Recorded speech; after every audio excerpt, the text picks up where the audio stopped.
Bom,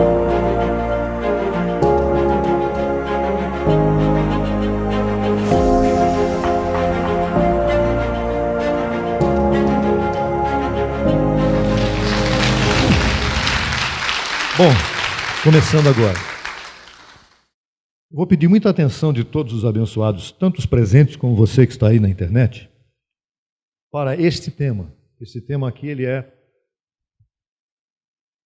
Olha, você vai se surpreender.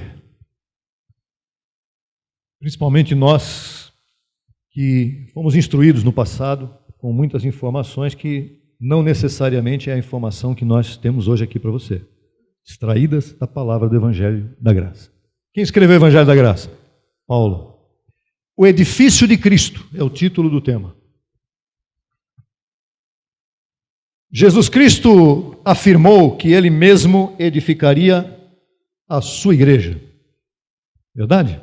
Ou não? Vamos para a prova? Vamos para a prova. Livro histórico de Mateus, capítulo 16, verso 13. Vindo então, eu sempre leio o contexto, para que ninguém diga que eu estou pegando o texto isolado e jogando. Não. Contexto. É o que está sendo falado antes e depois do texto. Vindo então Jesus à região de Cesareia de Filipos, perguntou a seus discípulos: quem dizem os homens que é o Filho do Homem? E eles disseram: uns, João Batista, outros, Elias, e outros, Jeremias ou algum dos profetas. E no verso 15, Jesus pergunta: e vós? E vocês? Quem vocês dizem que eu sou? E aquele que sempre falava, aquele que sempre tomava a frente, o falador, o líder dos apóstolos, ali sempre estava na frente para falar. Não quer dizer que ele entendia o que estava falando, mas ele é que tomava a frente para falar. Respondendo, Simão Pedro disse: tu és o Cristo, o Filho do Deus vivente. Pedro que falou. E o verso 17 diz: então Jesus lhe respondeu: bem-aventurado és, Simão, filho de Jonas, porque não foi carne nem sangue quem te revelou isso, senão meu Pai que está nos céus. Deus usa muita gente, né? E Deus usou Simão Pedro, que depois se tornou traidor e fugitivo, né? Para revelar que aquele que estava ali diante dos discípulos era exatamente isso que Pedro falou: o Cristo, o Filho do Deus vivente.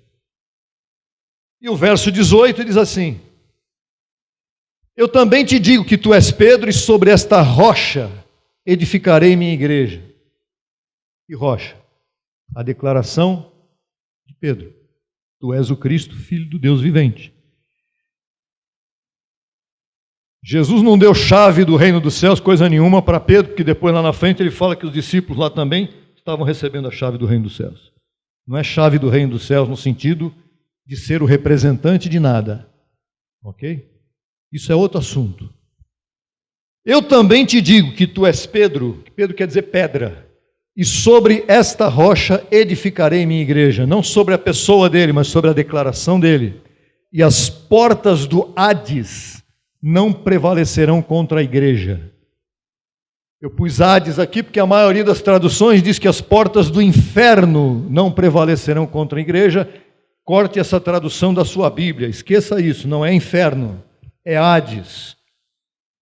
Então depois a gente vai falar sobre o Hades. O edifício, então, quem é o edifício de Cristo? A igreja. E quem é o dono do edifício? O construtor, Cristo. Então, aqui há um entendimento de que a igreja de Cristo seria edificada sobre a rocha que é Cristo. Claro isso? Muito bem.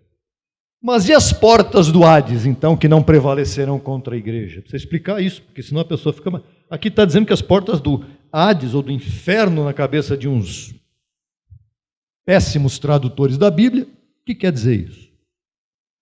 A palavra Hades, ela vem do hebraico Sheol, que quer dizer a mesma coisa.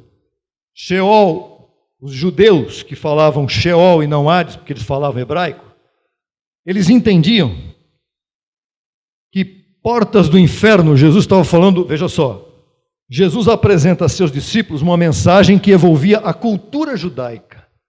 O que era a tradição judaica sobre a vida após a morte? O que era? É que quando Jesus morreu, ele esteve nas profundezas da terra e tirou os espíritos que estavam em prisão lá, e abriu as portas do Hades para os eleitos que deveriam ir para o paraíso. Essa é uma outra história interessante, veja, tem muita gente que não sabe disso. Alguns pensam que a pessoa que iria para o céu quando morria antes da cruz, tem pessoas que ensinam isso. A pessoa antes da cruz morreu, ela foi para o céu descansar. Ela não foi para o céu, ela foi para a sepultura, ela foi para o Sheol, antes da cruz, eu estou falando aqui. E de acordo com a tradição judaica, nos dias de Jesus, o Sheol tinha 2 portões que ficavam trancados, aguardando a vinda do Messias. Era isso que os judeus acreditavam antes da cruz, tá? E esse Messias, ele iria libertar e salvar os salvos que morressem antes da cruz e estariam lá no Sheol. E Jesus fez isso. Em Efésios 4, 8 e 9, o apóstolo Paulo fala sobre isso. Olha que interessante. Verso 8. Pelo que diz, subindo ao alto, quando Jesus subiu ao céu, levou cativo o cativeiro daqueles que estavam presos lá no Sheol, e deu dons aos homens. E o verso 9 diz, e isso de que subiu, o que é? Senão que também havia descido às partes mais baixas da terra. Jesus, quando subiu, ele foi até as partes mais baixas da terra e libertou do Sheol, onde estavam as pessoas aprisionadas, e tirou essas pessoas do Sheol e as levou para um lugar chamado paraíso, que é o que nós cremos hoje depois da cruz. Muito bem? Em Lucas 23, 43, é por isso que Lucas 23, onde Jesus estava morrendo na cruz, ao lado dele estava o chamado bom ladrão, que não era bom, era um ladrão, que era um escolhido. E quando Jesus disse para esse ladrão, certamente te digo que hoje estarás comigo, não no Sheol, no paraíso, porque agora o lugar mudou. Jesus foi lá, abriu as portas e levou os eleitos para o paraíso. Jesus de Nazaré se referia claramente a quem é que ia levar aquele ladrão para o paraíso. Ele, Jesus de Nazaré? Não, o Cristo ressuscitado.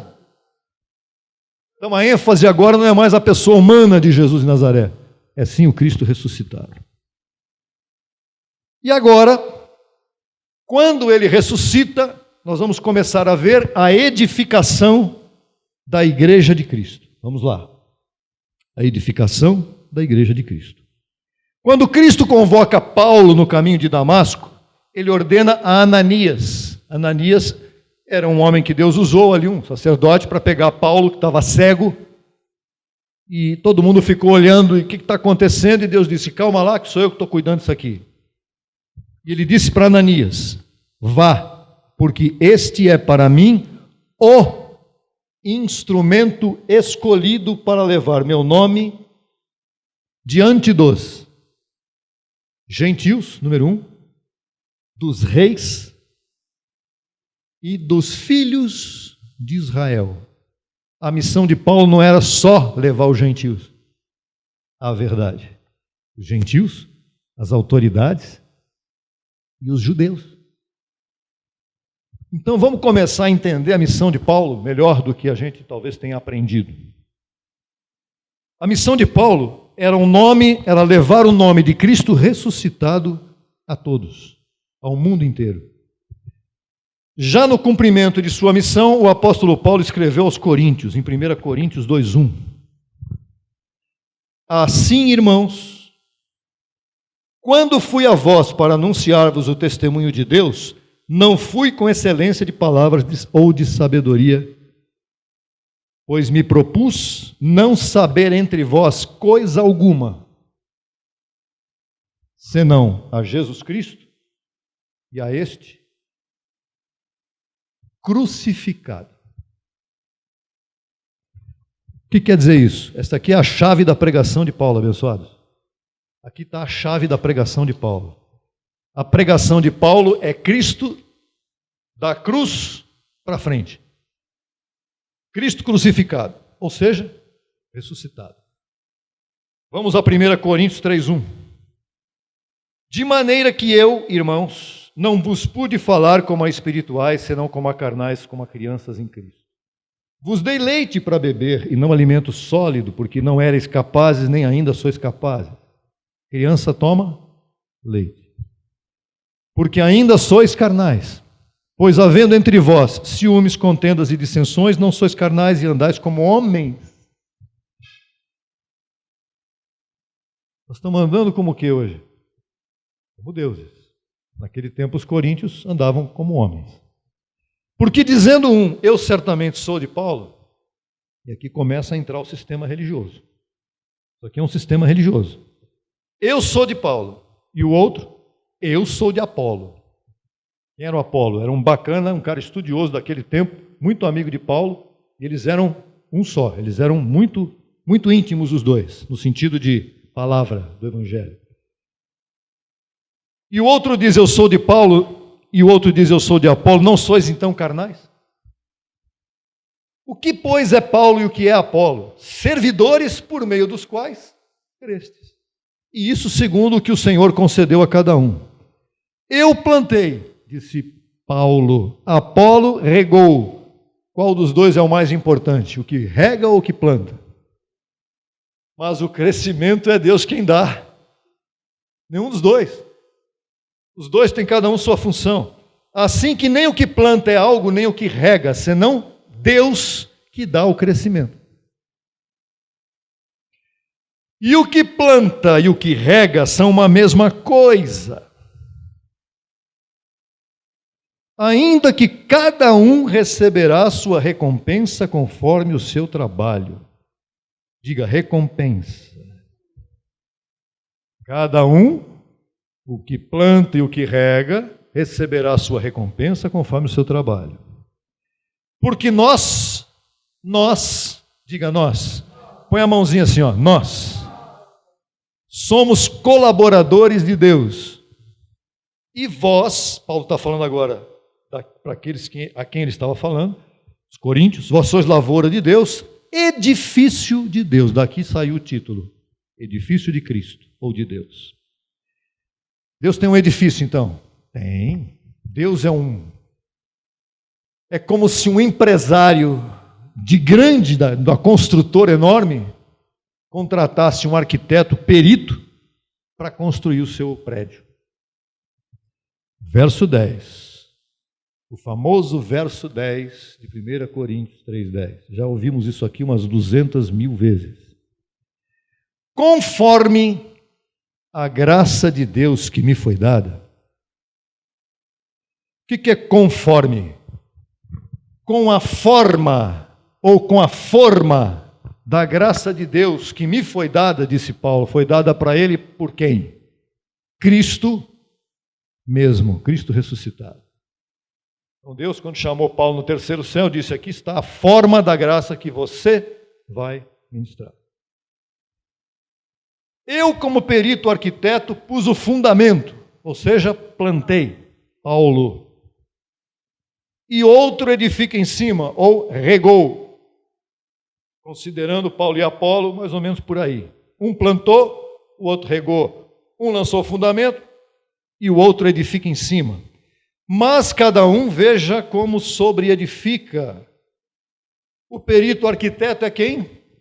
Paulo. O dono do edifício é quem? Cristo, que é o próprio Deus. Então, é como se Cristo contratasse um perito para construir um alicerce do seu edifício, com os parâmetros estabelecidos pelo proprietário, que é Cristo. Então, Cristo chegou para Paulo, ele falou, faz aí um prédio qualquer. Não. que Deus disse para Noé quando construiu uma simples arca lá no começo do mundo? Diante desse prédio que está aqui, a arca não representa muita coisa, porque a arca era simplesmente para aquele povo fugir da inundação. Esse edifício aqui é para livrar todos os filhos de Deus da mentira religiosa. É para salvar os crentes com a loucura da pregação. Então, aquela arca que Deus deu para Noé construir, ele falou: constrói aí uma arca, Noé. Constrói uma arca com 300 de tamanho, côvado, não sei o que, de largura, de altura, põe 2 andares, a madeira tem que ser assim, a ligação tem que ser assim, assim e assim. Você acha que para Paulo Deus daria uma informação? Paulo, lança o fundamento aí. O que você achar? Claro que não. Paulo não sabia nem o que fazer. Deus o chamou e disse: as instruções são estas. Vocês são predestinados agora, abençoados. É assim, não existe diabo, o pecado acabou. Parari, parará, parará. Então, o fundamento do evangelho... peraí. Vamos aqui. Por favor, isso aqui é o fundamental. O que é isso? A evidência do que Deus disse para Paulo está aqui nesse verso 11. A chave que abre a porta. Porque ninguém pode pôr outro fundamento diferente do que está posto. Fechou. O qual é? Jesus Cristo, Cristo Jesus, Jesus ressuscitado, Cristo ressuscitado, Deus mesmo. Esse é o fundamento. O fundamento do Evangelho da Graça, então, com base nisso aqui, ele não pode ser alterado, ele não pode ser reformado. Como é que você reforma um alicerce? O alicerce está pronto lá e o prédio começou a crescer. Aí vem um sabichão. Eu vou reformar esse alicerce. Como? Se o prédio está em cima. Como é que vai reformar um alicerce? Tem que derrubar o prédio e fazer outro. E quem é que vai derrubar o fundamento que Deus mandou construir para fazer outro do jeito que Ele quer? Quem é louco de fazer isso? Ninguém. Mas tem gente que faz. Vamos ver aqui.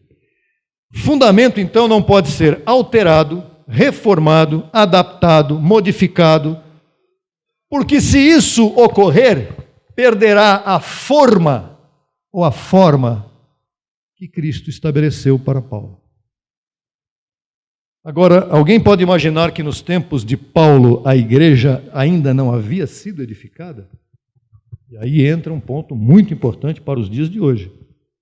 Porque quando você vê, eu como perito arquiteto lancei o fundamento e outro edifica em cima, você pensa que Paulo ficou lá no fundamento, esperando que esse outro viesse não sei quando. Mas você vai ver que não foi isso que aconteceu. Olha o que você está falando aí. Eu não estou falando, eu vou mostrar. Vejamos alguns contextos onde o apóstolo Paulo menciona que a igreja de Cristo estava sendo edificada já a partir do seu próprio ministério apostólico. Paulo. Efésios 2,19. Aí vem. Assim que já não sois estrangeiros nem forasteiros, senão concidadãos dos santos e membros da família de Deus. Verso 20. Que serão um dia edificados sobre o fundamento. Paulo disse para os coríntios: vocês estão edificados sobre o fundamento dos apóstolos. Isso é uma outra história. E profetas, sendo a principal rocha angular o próprio Jesus Cristo.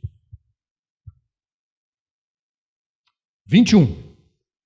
Em quem todo o edifício, bem coordenado, vai crescendo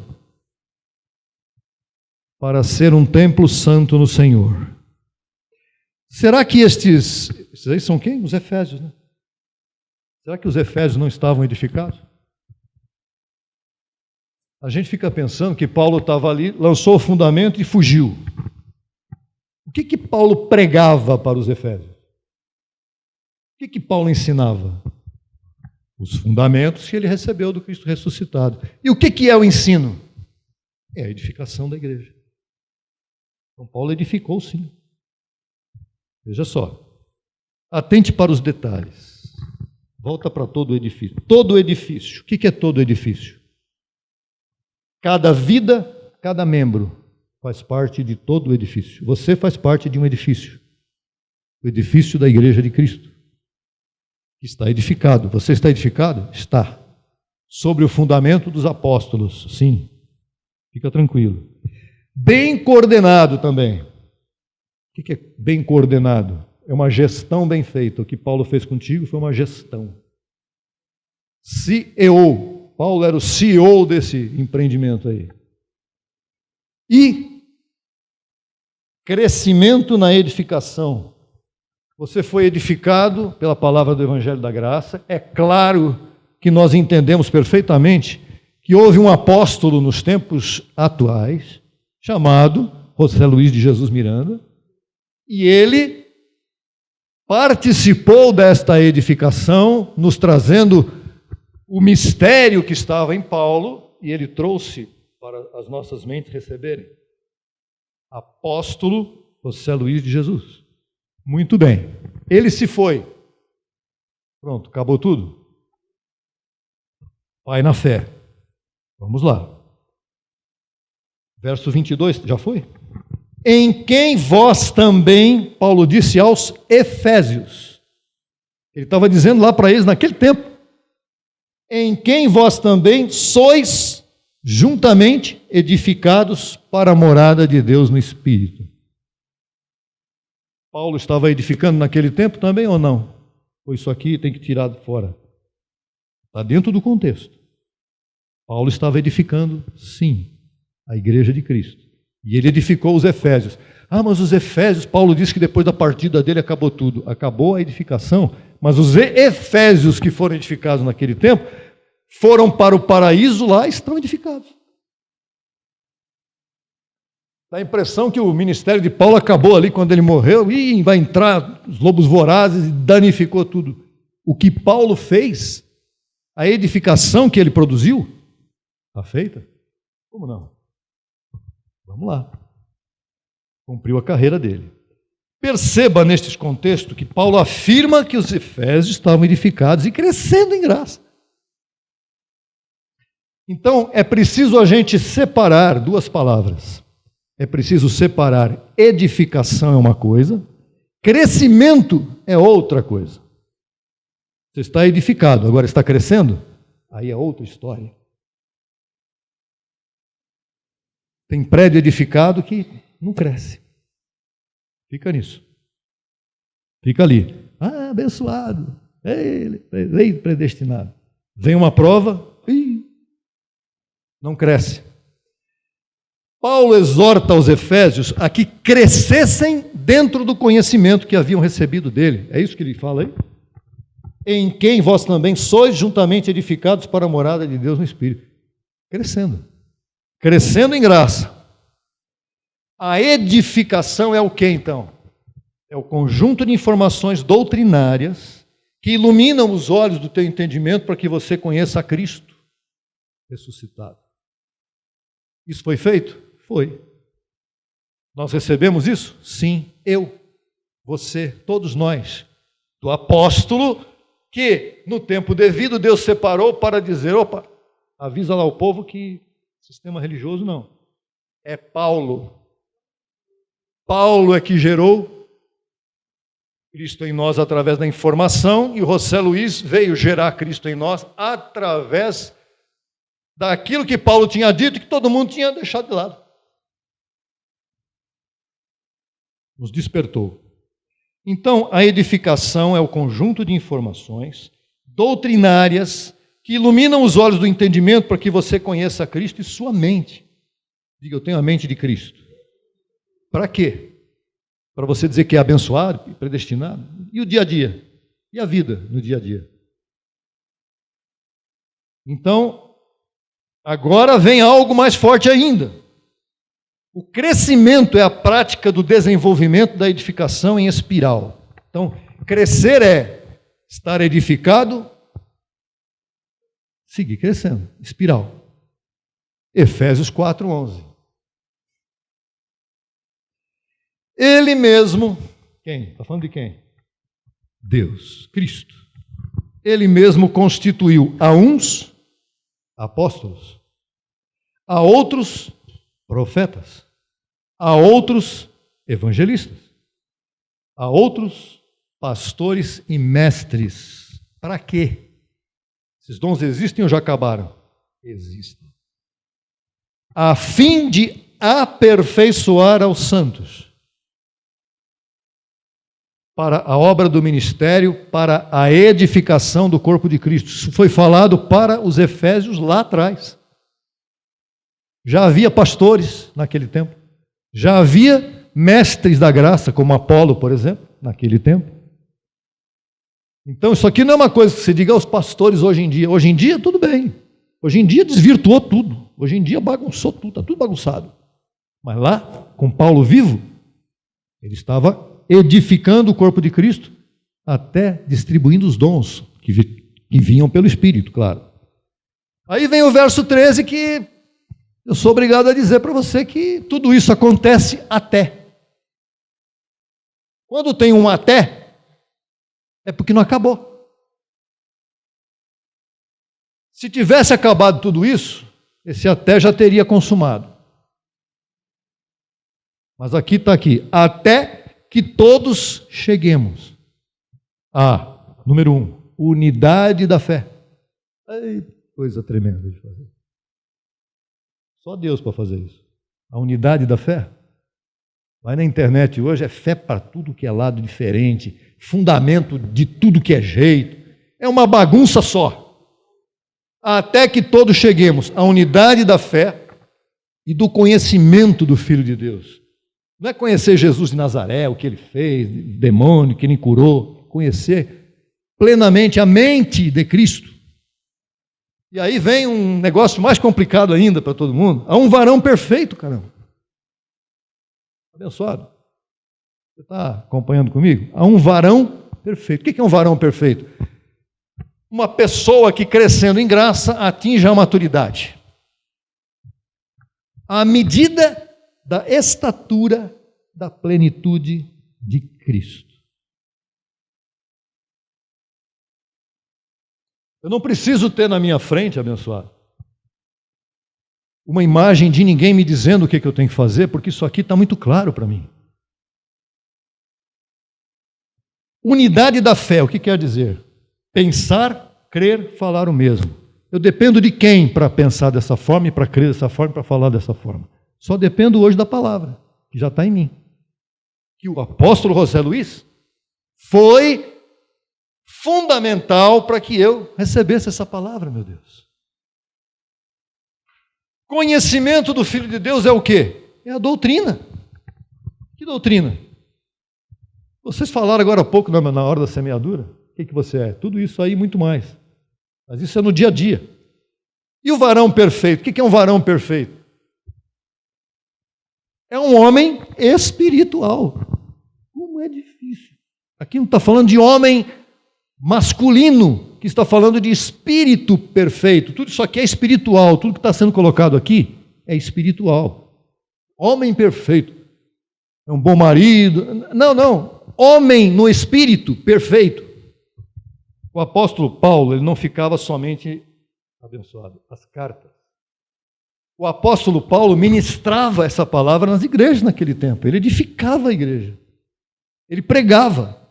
Os abençoados do primeiro século que Paulo edificou através de sua pregação foram tão iluminados como nós estamos sendo aqui agora. Em Corinto, olha, imagine só. Em Corinto, Paulo ficou por 18 meses. 1 ano e meio. Só em Corinto. O que Paulo estava fazendo lá em Corinto?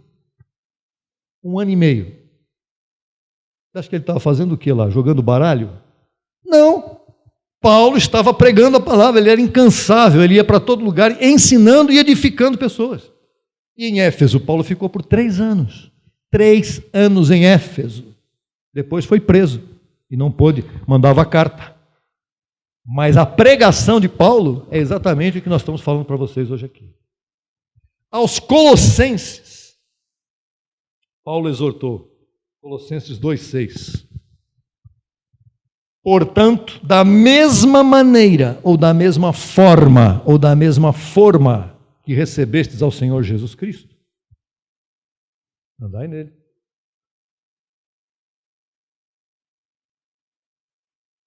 Qual é a maneira que eles receberam a Jesus Cristo, os colossenses? A maneira que Paulo ensinou para eles. E daquela mesma maneira eles tinham que andar nele. O que é andar nele? Viver na doutrina. Aplicar o que é espiritual na sua vida para você crescer, para você estar firmado, independente do governo que esteja no Brasil, independente se o metrô parou ou não, se o correio vai entrar em greve, se a situação lá, se a carne manifestou uma dor aqui do lado. É a hora de viver a graça.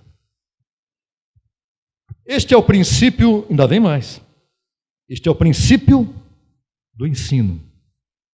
Manter a forma da doutrina do Cristo ressuscitado. Que você ande em Cristo. E não que você ande em você. Não ande em você. Eu acho, eu penso, é o que Cristo quer que você faça. Verso 7 é muito forte. Só tem coisa forte hoje aqui. Olha, estava no 6, né? Quando ele disse, andai nele. De que maneira andar nele? O que essa palavra quer dizer? Arraigados. O que é uma coisa arraigada? Profunda raiz. Fincado nele. Enraizado, radicado. Arraigados e sobreedificados nele.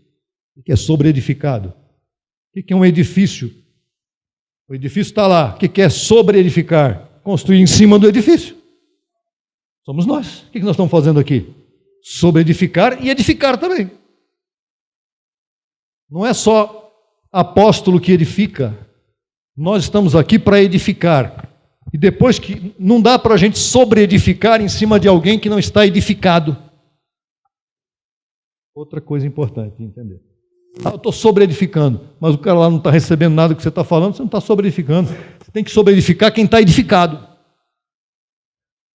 Vai pensando nisso.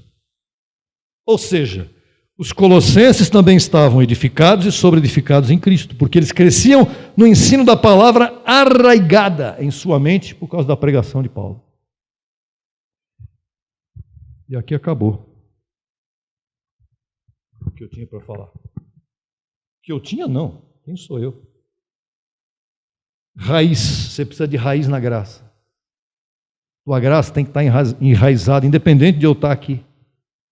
Independente do apóstolo José Luiz, que esteve aqui. Independente do próprio Paulo, mas Paulo deixou algo que é importante para você. Paulo deixou a palavra escrita. Vai lá no Evangelho depois da cruz. Lá para você ver as cartas, capítulo a capítulo. Tudo isso que eu estou falando aqui, vou repetir lá, naquele outro estudo lá da frente. Na próxima ministração, depois com esse entendimento que você teve hoje aqui, vai ser uma espécie de complementação disso aqui, porque esse texto ele continua. Ele não vai parar por aqui, ele vai falar sobre se alguém edificou. Pode continuar, pode ver aí no texto de Coríntios que vai ser isso aí. Se alguém edificou ouro, prata, pedras preciosas, graça. Madeira, feno e palha, lei ou falsa graça. Mas ali está escrito que se alguém edificou em cima deste fundamento, madeira, feno e palha. Então é possível alguém edificar em cima de um fundamento de Cristo ressuscitado, madeira, feno e palha? É possível. É possível. Porque ali, no texto de Paulo, ele está dizendo, se alguém edificou madeira, feno e palha, sobre este fundamento. Nós vamos ver isso no domingo, dia 21 de abril, aproveitando que é feriado, dia do libertador Tiradentes, que morreu tentando libertar o Brasil. Vou falar sobre isso. Vou pular a semana para falar sobre isso. Nós vamos continuar isso aqui e vamos mostrar para você, inclusive, que Paulo disse que há um fundamento alheio. Quase.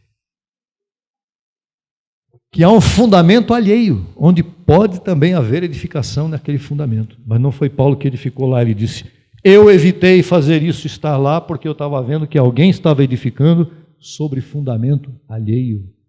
Quer dizer, sobre outro tipo de fundamento, que não era aquele que Deus deu para ele. Ou seja, o que tem de invenção doutrinária, o que tem de mentira, o que tem de falsificação de graça por aí, abençoados. E Paulo saiu fora, ele disse: não, eu estou aqui, eu vou continuar falando o que eu recebi do Senhor. Mas tem outras coisas por aí? Tem. Já naquele tempo, já tinha, ainda mais hoje. Aí quando vem a pessoa lá toda entusiasmada, estou ouvindo, estou na graça. Ah, é? Puxa vida. Olha, vê aqui o que eu estou lendo aqui, desse abençoado aqui que está pregando graça. Você vai lá, você fala assim: peraí. Não, mas tem algumas coisas que está certo. Ah, tem algumas coisas. Aqui não é algumas coisas. Aqui ou é tudo certo ou é zero. Ou é zero ou é 100. Não dá para ter meia boca. Graça meia boca de um lado. Ah, aquele ali é bonitinho. Eles têm um louvor lá extraordinário. Louvor lá extraordinário? Por quê? Porque tem equipamento, tem um salão fantástico, tem 10 mil pessoas lá. Puxa vida. E daí? Então é o seguinte, é melhor ser muçulmano, porque lá ou é muçulmano ou morre. Então, tem que levar muito a sério isso que nós colocamos aqui para você hoje. Dia 21, com a graça de Deus, estaremos aqui novamente para ministrar essa complementação aqui. Será ouro, pratas, pedras preciosas, madeira, feno e palha? Porque haverá recompensa. Quem é que vai receber recompensa? Madeira, feno e palha tem recompensa? Abençoados e abençoadas com todas as mãos. Até lá.